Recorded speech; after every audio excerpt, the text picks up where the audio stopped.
V digitalnem središču Slovenije bomo v času predsedovanja Slovenije Svetu Evropske unije pripravili več kot 80 dogodkov, namenjenih vsem segmentom družbe, tako podjetnikom, malim in srednjim podjetjem, velikim podjetjem, kot tudi mladim in tudi starejšim in celotni družbi. Kaj to pomeni? To pomeni, da lahko ljudje spremljajo naš program na naših spletnih straneh in si ogledajo, kateri dogodki bi bili za njih zanimivi. Saj poskušamo cel program narediti tako, da bo dostopen vsem. Ljudje lahko spremljajo preko virtualnega ali pa preko fizične udeležbe. Tukaj v BTC-ju, v Hali 1. Na virtualnem pa prosim obiščite našo spletno stran. Nekateri dogodki so namenjeni prav posebnim ciljnim skupinam. To je na primer študijski programi, ki jih namenjamo predvsem učencem zadnjih 3 let osnovne šole in pa srednjih šol, skozi katere jih želimo navdušiti za tehnične poklice.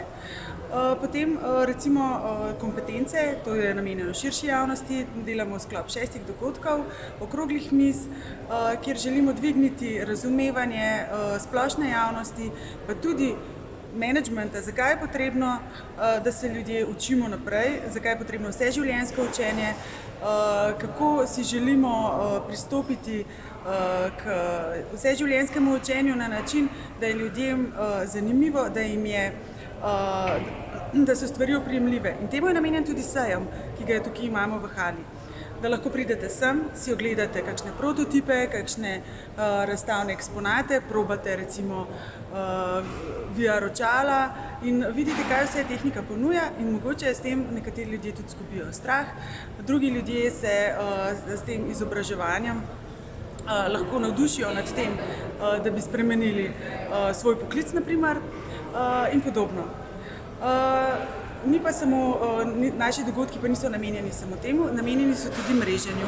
Takrat, ko recimo imate kakšno dobro idejo, se lahko poiščete med našim programom, če je kakšen hackathon, komu je namenjen. To pomeni pač, da lahko posamezniki ali pa podjetja pridejo in na določeno temo razvijajo ideje.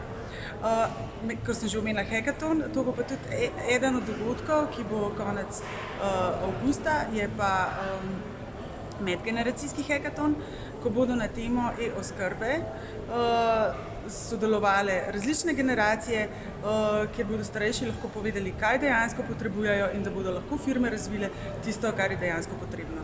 Kako pa je središče odprto? Središče je odprto od ponedeljka do petka, zdajle čez poletje, potem pa upajmo, da bo odprto ostalo, potem pa naprej tudi ob sobotah dopoldan.